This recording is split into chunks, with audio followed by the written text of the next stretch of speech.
I'm Scott Allen Miller. It is the 4th of May, 2022, and may the 4th be with you. From our first episode ever filmed in Costa Rica, I'm here in Liberia. I'm actually at the Hotel Del Rio.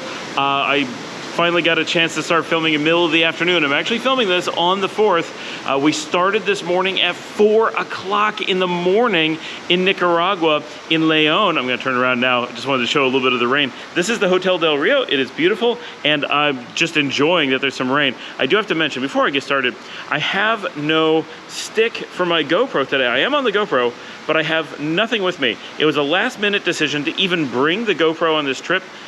I'm doing so much filming for the show that I decided I really needed it to keep my workflow going, but I don't have a tripod, I don't have anything. I'm just holding the GoPro, so it's gonna be a little bit different than normal, and there's a lot of sound of rain too. But so if it's a little bit different, that's why. I should have a stick tomorrow because I have the GoPro Volta that I purchased weeks ago, was shipped to Houston, and I'm picking that up tomorrow when we get to Houston, because it's at the house waiting for me. I'm very excited to be using that. That's gonna be my intention. That's gonna be my new shooting tool, because it's got the battery and the tripod and the shorty stick and the remote all built in to the handle. And even though it's gonna be a lot heavier, I think it's gonna be really useful for me. And I'm hoping it adds just a tiny bit of stability as well. So I'm excited about that, and that's why I didn't want to bring one with me. I didn't forget it. This is intentional. We started the day at 4 o'clock in Leon. Leo picked us up right at 4 o'clock. I got up at 3:55. I was ready by 4:05. Like, that was it. And I was taking my time because I knew no one else was going to be ready. Had everything packed. We were in the car, and I had to run back and forth a little bit between the apartment and the house, the apartment where my office is, because I had a few things over there to take care of. We did that, and we were on the road in the darkness. So for about the first hour, we were in total darkness. So I didn't turn on the GoPro. But by about 5 o'clock, I was able to turn the GoPro on the dash, and we recorded the majority of the drive down the secondary Pan American, or the bypass, Nicaragua Route 3, down to where it joins Nicaragua Route 1 around Boquete El Crucero, and filmed the Pan American all the way to Peñas Blancas, the border crossing with Nicaragua, from Nicaragua into Costa Rica.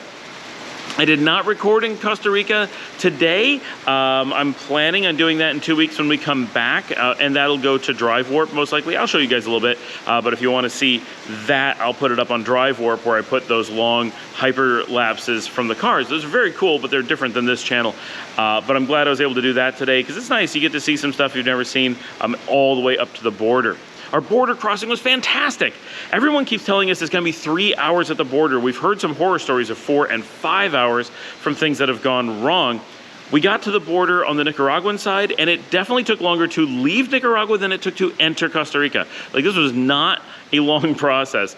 Exiting Nicaragua was mostly about 15 to 20 minutes of standing with a woman as she stamped things, and then we had to walk through a long parking lot. We walked into customs at Costa Rica, and that was 10 minutes tops. I guess maybe 15, but definitely it was so fast, and we were into Costa Rica. The whole thing was like roughly as fast as you could reasonably process somebody with any line at all. There was like one person in front of us each time that we had to wait for, just the tiniest bit. It was just after 8 o'clock in the morning, maybe 8:30, that we got to border control. So it moved really fast. Like, our whole morning moved really fast. The drive went really fast. There was no traffic anywhere. And we stopped even, we left at 4, and on the south side of Rivas, we stopped at an AM, PM, and picked up snacks and stuff.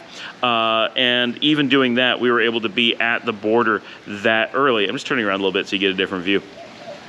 So that was the whole thing. Very smooth, very fast. We were into Costa Rica so much earlier than we were expecting, and our taxi was waiting for us. Dominica, as soon as we got into Costa Rican customs, she texted the taxi and he's like, yeah, we're here already. And so he was there waiting for us. When we got through the first piece, he threw all of our stuff in the car and drove us to border control, so we didn't have to walk the whole way. And he was out there with the sign, you know, Dominica Miller, so we knew exactly what we were looking for.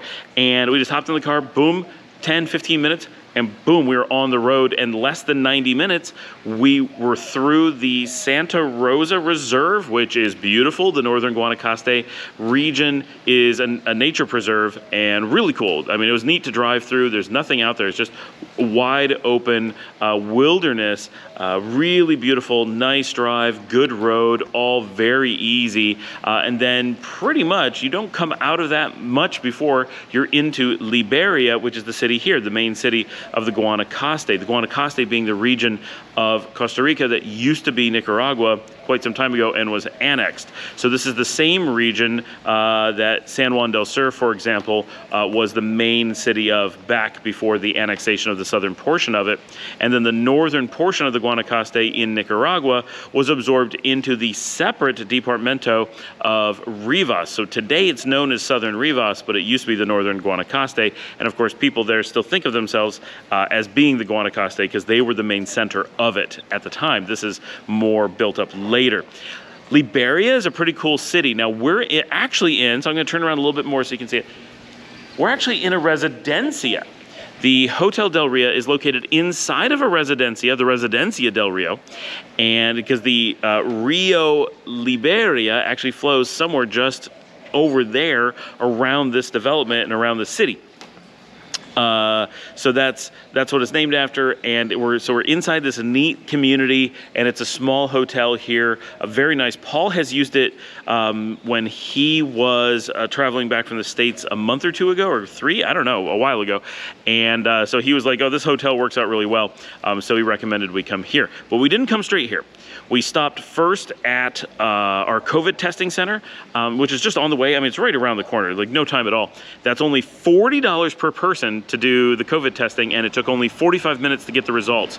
And we're all negative, but by the time this posts, like, that would be a big disaster if we weren't, so you would already know. But so for all four of us, only $160. Like, this was so cheap and easy, and 45 minutes to have the results. Like, this is just crazy. This is no effort whatsoever. Now, and they do the antigens. It was nasal swab, but it was not as painful as some of the ones in the past, but the girls still really didn't like it. But it went really quick and very cheap. that whole thing, it's so convenient that it's just so easy. And then we did stop by Taco Bell, but we had actually gotten here so early that Taco Bell wasn't open yet, which sucks because they don't open for breakfast here, it turns out. Luciana was very excited that we were going to be able to get breakfast at Taco Bell because that's what she likes there. Liesl just wants to eat at Taco Bell. Dominica was also looking forward to breakfast. I was indifferent because we had eaten in the car from AM PM, just snacks, and so I was not hungry, but definitely looking forward to Taco Bell, but it was closed. So we came here to the hotel, but we couldn't check in because people were still in our rooms, so we just sat up on the chairs here and hung out for a while. But once we were here for about 15 minutes, then it was kind of lunchtime, so Dominica sent Liesl and I to walk the kilometer back to Taco Bell, which we did. By that point, it was hot. Nothing like you're seeing now. Now it's beautiful. It's probably 27 degrees and rainy. But then it said 31 in rain. I'm going to say it was 35. It was unbearable. Both of us were absolutely dying, and there was not a cloud in the sky. We could see clouds, I guess, but nowhere near us. So it was completely exposed sunshine, and both Liesl and I were just dying. I did have a hat on, but it was terrible. We were so hot by the time that we got to Taco Bell, and it was just painful. But we got to Taco Bell. That was an ordeal in and of itself. We tried to order, and like nothing that we normally get in the States was available, which is a problem because Liesl only likes one thing, and it's a very simple thing, the cheesy bean and rice burritos. It's one of the dollar menu items. It's so standard in the States, it never occurred to us they wouldn't carry it here, but they don't. So we ordered that, and they're like, and they kept looking at the menu, and they're like, we don't, what? And I'm like, oh no, they don't have this. And it's what Dominica wanted too, and Dominica can only have certain things because of her allergies. So that made it really rough. And Luciana only wanted nacho fries, another thing they didn't know about or know how to make. Pretty much everything was different and really hard. So we ordered some things. Liesl and I ate there, and we did manage to find food that we liked, more or less. It worked out okay, and she found some new things. The new loaded veggie burrito, she really liked that. So that worked out okay for us. And then we ordered a few things for Dominica and Luciana to bring back, but we couldn't order what they wanted, so we just ordered things that seemed like they would work. It was always tough. Anytime I'm sent out to do the food ordering on my own, it's going to be a disaster because it's always really complicated orders and the restaurant can't make whatever it is. So we always have to figure it out, and that's it just always goes wrong. So I'm texting back, and Dominica's like, well, just go to Burger King and get that. So I went over to Burger King and ordered, and ordering was really easy because it's all electronic ordering, and I just put everything in, order went in, and it took them 20 minutes to make the food. 20 minutes. That's a long time. The whole restaurant turned over once or twice while we were waiting for our food. So we were, I mean, you know, these things happen, but like, what was going on? And we're the only order up for a really long time. I'm moving under the shade because it's just so hot out there that having the direct sun is a bit much. And actually this diffused light is quite nice. And I really like this little area here. I think later I'm gonna go up somewhere and record from higher up, but not right now. So we waited 20 minutes, and Dominica's texting me. She's like, what is going on? This is taking forever. In all, I had to order 4 separate times. Finally got the food. It took probably an hour and a half to 2 hours from the time we left before we were able to return home. And then we did a kilometer walk back, and it was so hot we were just dying. There's no shade anywhere. So partway back, Lisa's like, I can't keep doing it. So she hopped on my back and held the food, and I piggybacked her back to the hotel so she could make the walk. We were tired, really, really tired. So we got in, everybody ate. We did manage to put together enough food that everybody was able to eat and be happy. I took a quick shower, and that's where we are right now. We've checked in for our flights for tomorrow. We already have our negative COVID test. We're already in the hotel and chill and relax. We've already had some rain, and it's cooled us down some. I'm already working on doing uploads and getting the GoPro set up and all that stuff, and things are going really, really, cross your fingers, knock on wood, going all right. We're looking pretty good. So at this point, I'm set up with my laptop, I'm watching work, and we're pretty much chill. Luciana's already napping. Dominica's really close to a nap. Liesl, I'm suspecting, will nap. I may nap. I've fallen asleep a couple times, definitely several times in the car. They all fell asleep in the car a lot. I do have to mention the showers here. I'm gonna do an episode on this. I don't know now or some other time, but I'm gonna do an episode on suicide showers. I didn't know they had these in Costa Rica. They do. The shower here is a suicide shower, and I was not expecting that. And if you don't know what that is, there's gonna be an episode because they're a thing. So it's going really, really well. I'm enjoying being in Costa Rica. The thing that's most notable, and we all noticed it, some of us figured out what it was and some didn't. It looks like a merger of the United States and Nicaragua. So the buildings behind me in this residencia and this hotel are very Nicaragua. So it doesn't feel, I mean, if you told me I was in Nicaragua, I'd be like, oh, I wonder what city this is. This completely would fool me as being Nicaragua. But as soon as you get into downtown Liberia, just walking distance away, it has all the parking lots and the style of buildings and stuff as much of the United States. And when you look out, you have no idea you're not in the United States. Same license plates, same layout of everything. It just, other than being in Spanish, you wouldn't even know. So those things are, in some ways, very familiar on one side and some very familiar on the other. It is neat having this like American flavor inside a Latin American framework so close to where we live. I can see where this could easily become a place that we like to go as like I feel like we need a little bit, you know, all these chain restaurants and some like taste of home and some style of home and, you know, hotel rooms with air conditioning and hot showers and potable water. That's a big thing. I mean, Nicaragua, the water's potable, but it doesn't taste great. And there's almost always a warning, well, you can drink it, but, and you always can drink it. Like Nicaragua really does have potable water, but here it's like, no, there's not even bottled water available because the water, like, who would do that? The tap water is just what you do. So it may be more of a cultural thing that the tap water is good, but that's what we're drinking here. And yeah, it's good so far. So I'm gonna go work on some uploads, maybe take a nap, definitely get some work done, and I will follow up with you in a little bit.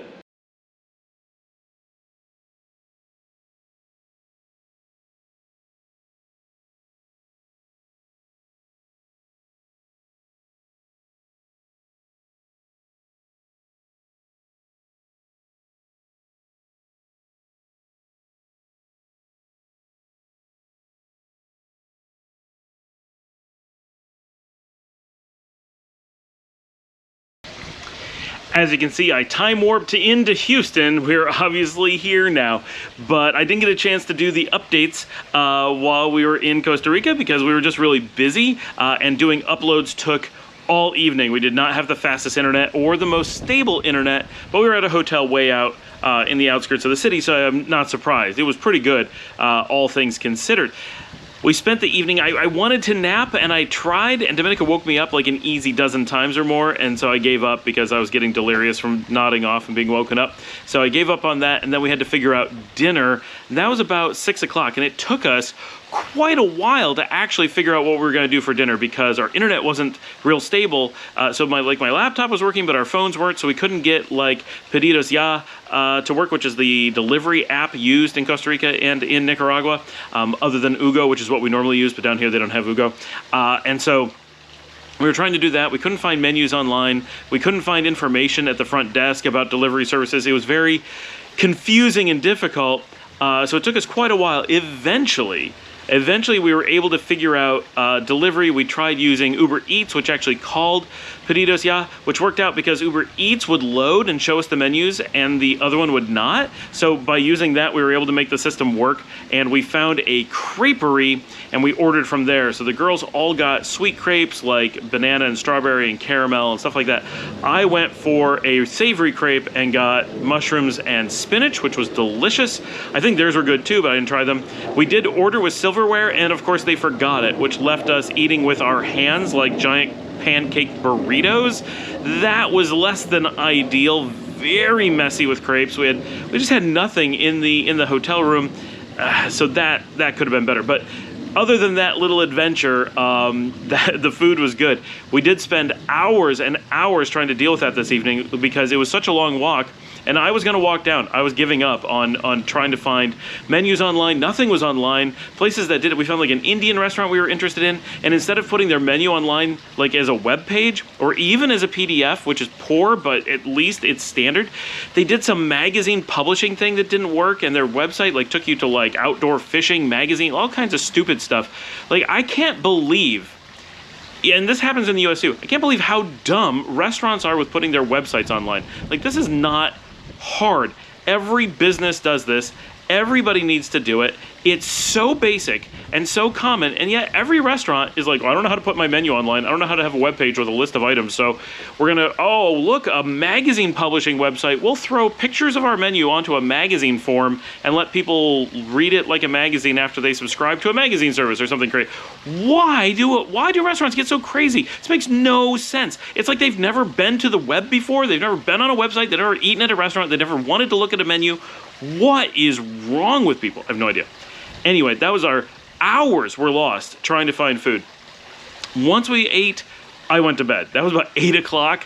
I had had so little sleep for a couple days. I just went to bed and called it a night. And I know I'm going to be up super early in the morning. That's okay. Tomorrow is the 5th, and we're going to be getting picked up at 10:30, which I won't find out until tomorrow because Dominica accidentally told me 10:45, so I'm basing my clocks off of everything being at 10:30. But that's okay. We're going to make it fine. So at 10:30, we're going to get picked up by the taxi. We're going to go to the airport, which we're supposed to be there by 11 to give us 3 hours before our flight, which is at 2:05. We're flying Southwest up to Houston Hobby, where Francesca's going to pick us up and take us to the house. We don't have any luggage to check, so this is going to be extra easy because we just have 2 rolling suitcases and 3 backpacks. So that's 5 total pieces of items, luggage-free, between 4 people. So this is going to be the easiest international travel that we can remember doing, other than our private jet experience, of course. And yeah, it's been a really fun day. Costa Rica is pretty cool. Looking forward to exploring more of it in the future, and definitely so easy to get here. That's nice. It's nice having another option beyond just being in Nicaragua that we can get to without even having to take a flight. Because Nicaragua is not a giant place, so sometimes you do want some variety, and very clearly Costa Rica is going to provide that for us. So today was a good day, very successful. We're looking forward to seeing the family tomorrow, along with all of you.